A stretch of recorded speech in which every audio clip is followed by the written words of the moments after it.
Hello, Jeff Sawyer of J&S Solutions here. This is reviewing the application, part 2. Now during this process, we've already discussed the general information in part 1. We also discussed the education part in part 1. In this part 2 video series, we're going to cover the work history and the certification and authorization of the application, basically where they sign. Work history. It's one of the most important parts about the application. Everything about the application is important.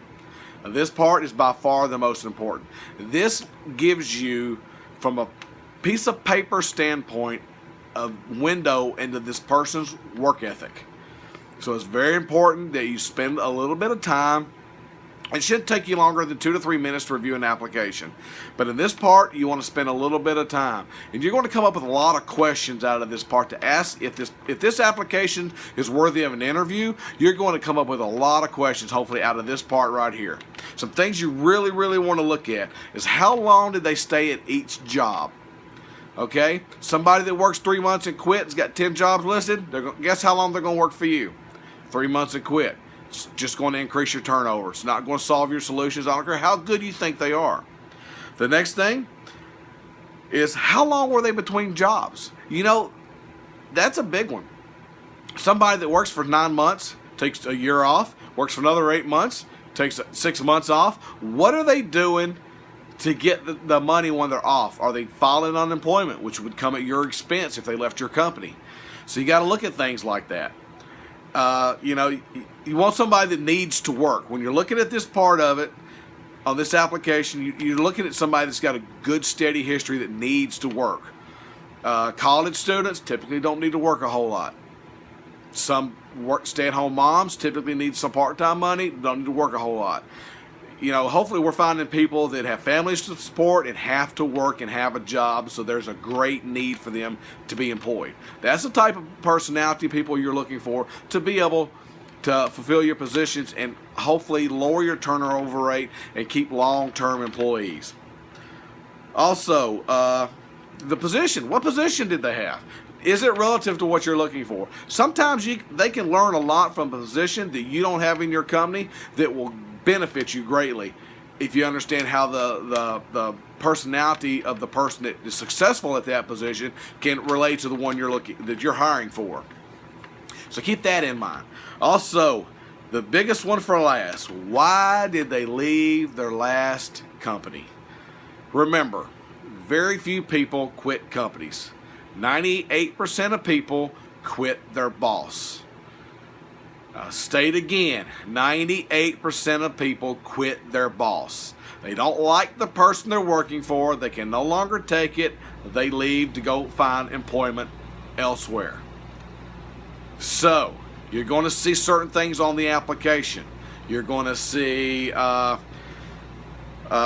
seeking greater opportunity. Whatever that means. We all want greater opportunity in life, right? But why is that on an application? Something happened there. You got to dig deep, you know.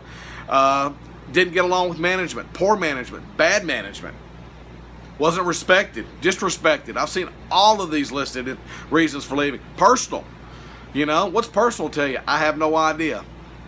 Almost all of them means either they were not very good at their job and their boss was putting a lot of pressure on them to either get them better, step them up, or step them out, and they decided to go on part of the company. Or, look, there are people out there, we've all worked for them, that are just hard people to work for.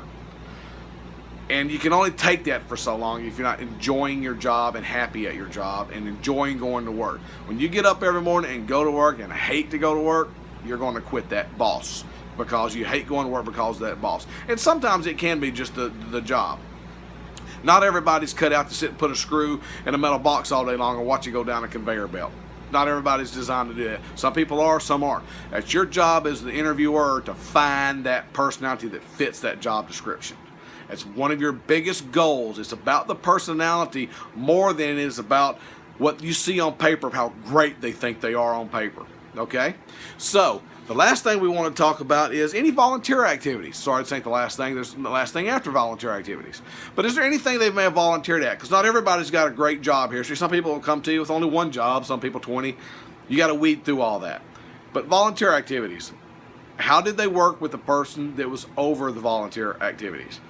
You know, did they volunteer at something that could work with what you're looking for and needing? I don't know. That's something only you will know what you're hiring for.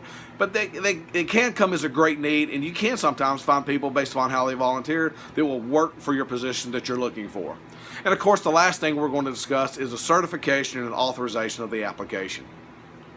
This is very important that it is signed, because if this piece of paper is not signed or that line is not signed, this piece of paper is not a legal document. Once it is signed, anything they have falsely stated on there, you can legally cut ties with that person if there's a problem. So this is very important. If they lied on the criminal part, if they stretch their dates out a little bit on their job, between jobs, well, your application shows that it was 1 month, in reality it was 6. People make themselves look better on their application. It's normal. Everybody does it. They cut corners where they can. They try to, if they were off for 3 months, they try to make it look like they were off for 1 month. That's fairly normal, and it happens on a lot of applications. Question is this something you can live with? But once that application is signed, then it's a legal document. Then everything stated on there is stated as true and to the best of their ability. Now, you want to look at the date on the back by the signature. That signature date should be really close to the date that's on the front of the application or the top of the application. So those dates, if there's a 4 or 5 day discrepancy in there, that's perfectly acceptable. More than likely, they picked the application up, started filling it out, finished filling it out 5 days later, signed and dated it. Makes sense. There's a logical explanation for that. If there's a date 3 or 4 months difference, I would probably have them fill out a new application. I would just go ahead and do it. That way, you keep everything legal, everything up and up, so that you can keep everything right and legal. It's what your goal is. Now, I've ran into a situation in my past where we had an employee we hired, didn't pay attention to the dates, come to find out, ran the criminal background on them. Lo and behold, this year they were convicted of theft in a retail store. So it was a conviction. So they were caught, arrested, and the judge convicted them of it. Now, they dated their application a year prior. Within the same month we were looking at, say it was October. They did it in October, but they did the dating a year prior. Then they were arrested in January and convicted in March. So I could not let them go based upon their background check because they did not lie on their application. Their conviction date was after the date that they had put on the application and signed it. So that was my fault for missing those two, and I had to keep a thief inside my building until they basically parted company under other reasons. But it's very important that you scrutinize these applications. I use a point system on all my applications and my interviews, 1 through 100. The work history part, I'm going to score roughly around 50% of that 100% points are going to be in that work portion part of it, because I want a very high work ethic working for me. The availability and all that means some things. I don't hold a lot of points to that. I'm really looking at that work history part. And if they can't score 90% or higher on my application scoring process, then I will not pass them on. So we will discuss how to interview people in the next part coming up. Actually, the next video is going to be about interviewing times and how to set up proper interviewing times and how to space them apart to make you more proficient as a hiring individual, plus trying to get the rest of your workday done. So if you have any comments, please leave them below. Also, if you need to email me, you can at jssawyersolutions@gmail.com. And thanks. Have a great day.